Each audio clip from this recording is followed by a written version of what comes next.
this is what you're going to end up with when we're done with this lesson. I'm going to go over here to the beach scene, which is what we're going to start out with. Let me move this out of the way. I want you to be able to see the path. We're going to take the quarter, I'm going to get it now,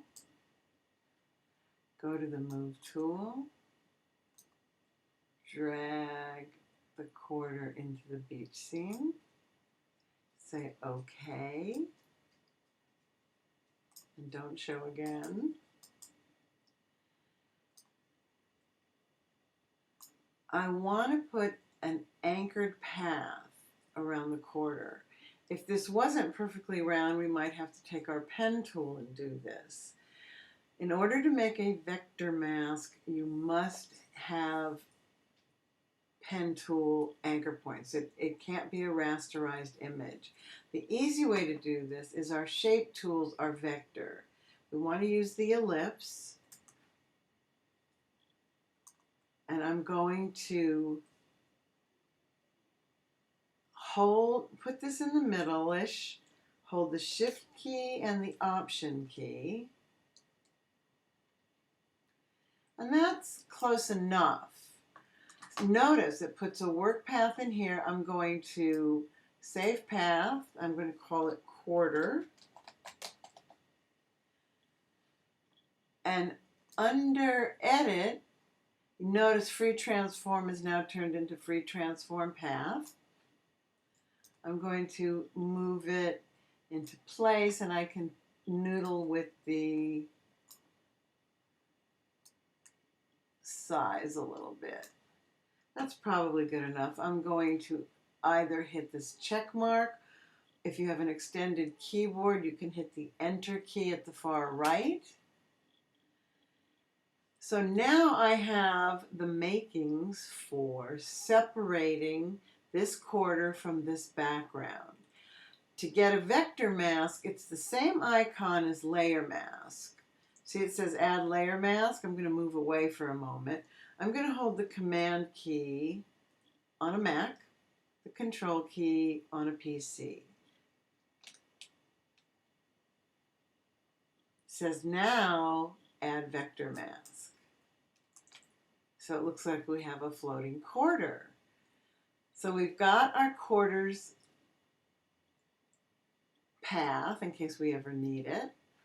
We also have a vector mask. Notice it's gray and white. And you can edit anchor points. We won't need to in this, but just for fun, we have to use the pen tool tools, which would be the black or white arrow. So if you wanted to move the whole path, you'd use the black selection tool. You see, there are your anchor points. I could move the whole path. Oops, I don't want to do that. Undo. I'm going to get the white selection tool and just show you if I clip, see if I just draw marquee around this, I can do that. It'll turn it into a regular path, and I'm going to say yes for right now because see what that does. So I'm just going to say undo. So we have our path, we have our vector mask. Now, why we use a layer mask with a gradient on the same layer, that's the beauty of it, you can use them on the same layer, is to make the quarter look like it's in the sand. So I'm going to add just a plain old white layer mask. Notice if a layer mask comes in, it comes in between the two, the object and the vector mask. In order to make the quarter look like it's sitting in the sand, we're going to go to the gradient tool. Make sure you have black in the foreground and white in the background. If you don't, you can go ahead, click that, and then click that little icon. See that? And then this icon. This is the D key, this is the X key, and put black in the foreground. When we're in the gradient tool, we want to be at the second gradient. It's the foreground to nothing. It's the only gradient tool that you can constantly keep adding to. For example, we make sure we have the layer mask selected, and then I'm going to use my rubber band line, and notice we're making it look like it's sitting in the sand. And see how I can keep adding to it? When you use other gradients, it just undoes the previous gradient. But when you use this gradient to nothing, you can keep adding and adding so that your quarter looks like it's sitting in the sand. So that's pretty cool. So our quarter's sitting in the sand. The next thing I want to show you is the difference between opacity and fill. We'll do that with the type layer. So I'm going to go get the T for type, and this was in Kona, so I'm going to click on here, and I'm going to type Kona. And I have all caps. Again, I can go up here to the check mark, or I can hit the Enter key at the far right of an extended keyboard.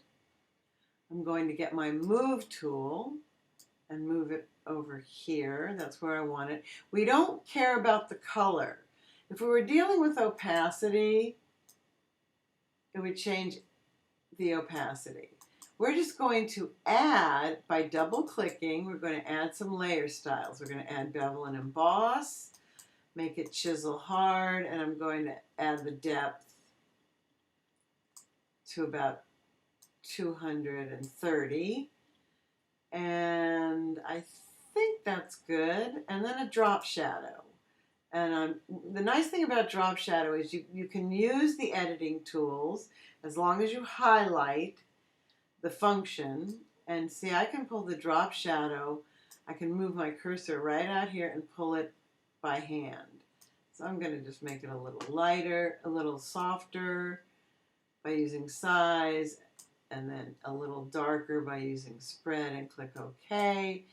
Now here's where the real difference is. Again, opacity will make everything lighter, including the bevel and the drop shadow. So I'm going to bring it back to 100. Fill, on the other hand, will only take away the color of the letters. It will leave fully intact the bevel and emboss and the drop shadow. So if we take it all the way down, it looks like it's taking on the color of the sky. It's kind of a nice effect. So the last thing I want to show you is how to make a shadow that looks like it's extended, not just dropped, but extended. A cast shadow is basically what it's called. So I'm going to go onto the quarter layer. Now I can open up this really big, but then it'll hide the picture, and so what's the point, right? So I will get my drop shadow from down here, and it'll bring up the layer styles. Drop shadow here. See this? Now see, I've got global on, and I really don't want global on.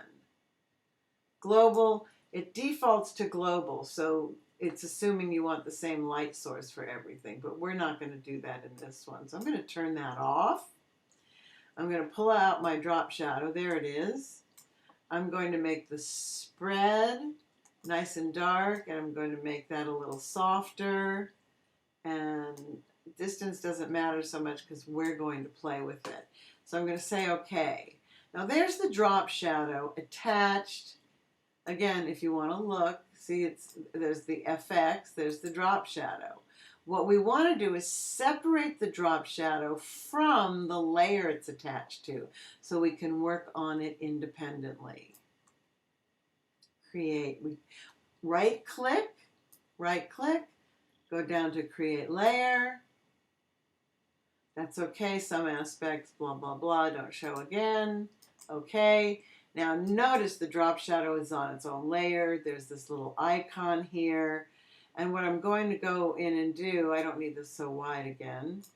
I'm going to go to edit, free transform. Notice it doesn't say path because it's not working on anchor points.